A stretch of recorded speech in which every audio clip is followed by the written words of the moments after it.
Okay, referral process in elementary. How do you figure out, the students who are eligible Okay. for the program? Some students are already eligible automatically. If they come to the school with an identified diagnosis, we automatically place them into learning support. If they come into school with a history from their old school and they were already in learning support, chances are they will already be referred to learning support and they will immediately start with us in learning support. So what we do with them is we look at their CUNY files, we find out how they were served in the past. Hopefully they have an old IEP or an ILP if they were international students, and we can use some of that information to make sure that they get the services they need. If, however, a student has not been identified for learning support, then teachers have to go through a referral process.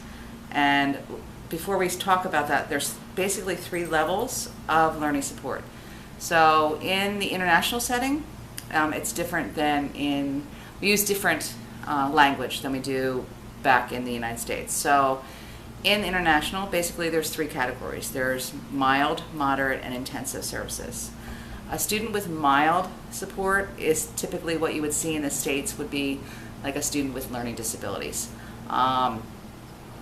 Someone that's just fallen behind in a specific area. Maybe they need some help in literacy or in math, and so they don't necessarily have to have a label, but they need those services. That's where our mild students are. A moderate student is someone that has more intensive needs. Typically in the States, that would be someone that is identified. That might be someone that's an EMD student, for example, which is actually mentally disabled, or ED, which is emotionally disturbed, or someone with Downs maybe, or even someone with autism that's high functioning autism. So the categories are very different, but someone that has moderate needs is someone that we're going to see more with. You can modify the curriculum, so that's where it's different. You're mild, you're not going to modify the curriculum. The students have to meet the same standards, grade level expectations.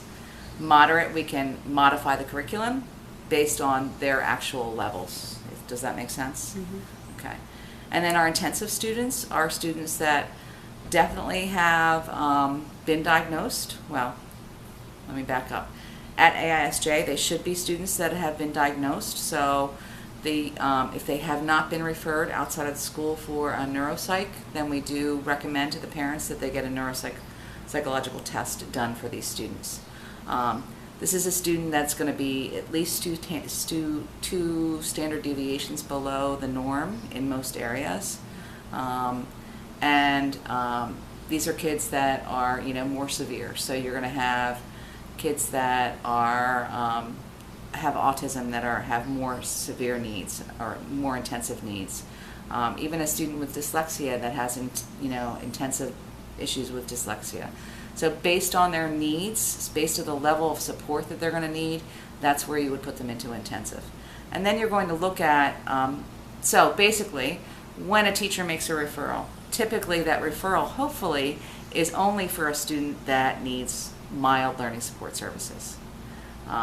This is a kid that's been probably mainstreamed, and all of a sudden the teacher says, hey, there's a red flag here. I don't think things are right. They've tried some RTI in the classroom. They've tried interventions in the classroom. These haven't worked, and so they go through the referral process. We just this year developed a new referral process. It was a little bit more loosey-goosey in the past, and teachers could just kind of say, hey, I've got this student, this is what I've tried with them.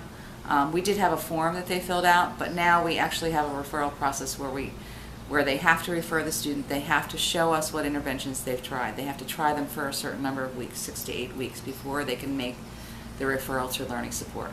Once they have been able to identify that they've tried these interventions, then they can make the referral.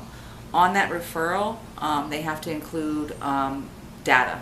The data includes any of the testing that we require by the school. So you've got the MAP test. Maybe they have had some STAR testing because they are in a math class that's doing STAR, or in a reading class that's doing STAR. So they might have some data from STAR.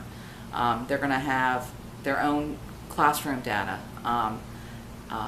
any curriculum-based testing that they've done with them, any anecdotal records that they might have on the student, any interventions that they've tried and what has happened with those interventions.